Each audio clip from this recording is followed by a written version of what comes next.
Assalamualaikum warahmatullahi wabarakatuh. Perkenalkan, nama saya Berlian Sukma. Saya dari Prodi PKMI semester 4 dari Universitas IAIN Takengon.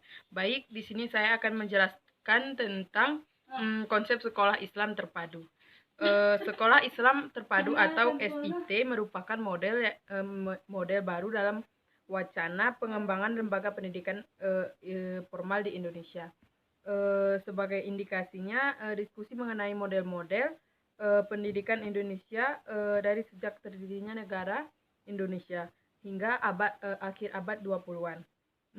Pendidikan Islam di Indonesia, warisan penjajahan Belanda yang mengajarkan ilmu-ilmu yaitu ilmu alam, ilmu sosial, ilmu teknik, ilmu bahasa Inggris. Pesantren merupakan lembaga pendidikan Islam tradisional dengan ciri khas di dalamnya terdapat masjid, kiai, pesantren, pengajaran kitab kuning. Pesantren pada awalnya hanya mengajarkan 100% dan pengajaran agama. Tujuan pendidikan di pesantren adalah untuk menghasilkan para ahli ilmu agama. ID mendirikan sekolah Islam terpadu mulai didengungkan oleh para aktivis Jamaah Tarbiyah pada akhir dekade 1980-an. ID pendirinya diawali oleh para aktivis dakwah kampus yang terbangun dalam lembaga dakwah kampus atau LDK, Institut Teknologi Kampus Bandung atau ITB, Universitas Indonesia atau UI, dan beberapa universitas ternama yang lainnya yang memiliki keprihatinan terhadap kondisi pendidikan di Indonesia. Mereka adalah para aktivis Islam kampus yang berperan penting dalam menyebarkan ideologi Islam kepada para mahasiswa. Baik, dalam konteks ini mereka mendirikan sekolah dasar Islam terpadu atau SDIT Nurul Fikri yang telah menginspirasi berdirinya sekolah-sekolah dan yayasan-yayasan pribadi termasuk di Al-Furqon, At-Taqwa, Al-Ikhlas, Ijuddin, At-Iqon, Auliyah, dan Nurul Hidayah.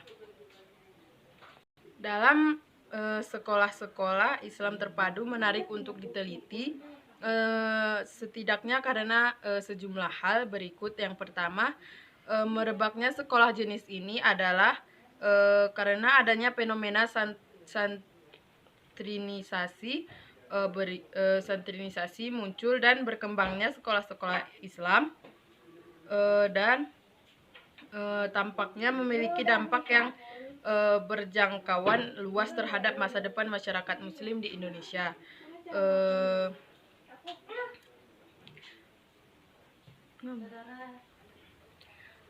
Sekolah-sekolah yang menawarkan pendidikan berkualitas tersebut tidak hanya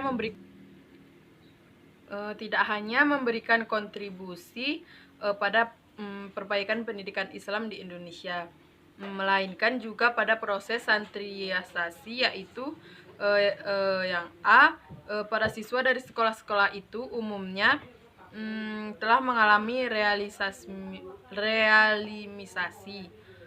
Mereka juga mempelajari secara intensif ilmu-ilmu keislaman. B. Para siswa selanjutnya membawa Islam yang telah mereka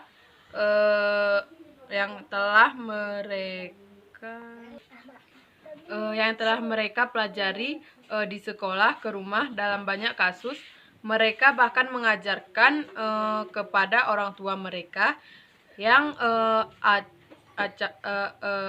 hanya mengetahui sedikit tentang agama Islam.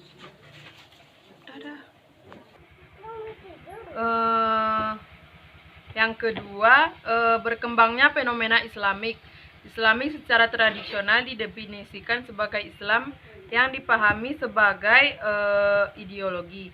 Namun, pengertian ini tidak menyiarkan bahwa Islamik merupakan penerapan agama dalam politik semesta. Kelompok Islamik memperluas ID tradisional Islamik sebagai agama yang mencakup segala dimensi pada masyarakat modern. Penutup mio. Jadi kesimpulannya adalah sekolah Islam terpadu muncul dan berkembang karena gerakan Jamaah Tarbiyah. Pada akhir dekade tahun 1980-an, Jamaah Tarbiyah sedang memasuki mihwar muasasi atau tahap pendirian organisasi dan kelembagaan.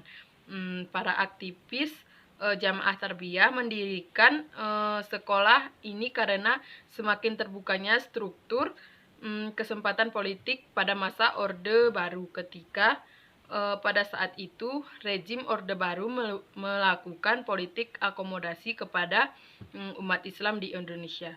Mungkin hanya ini yang dapat saya sampaikan. Saya akhiri dengan Assalamualaikum warahmatullahi wabarakatuh.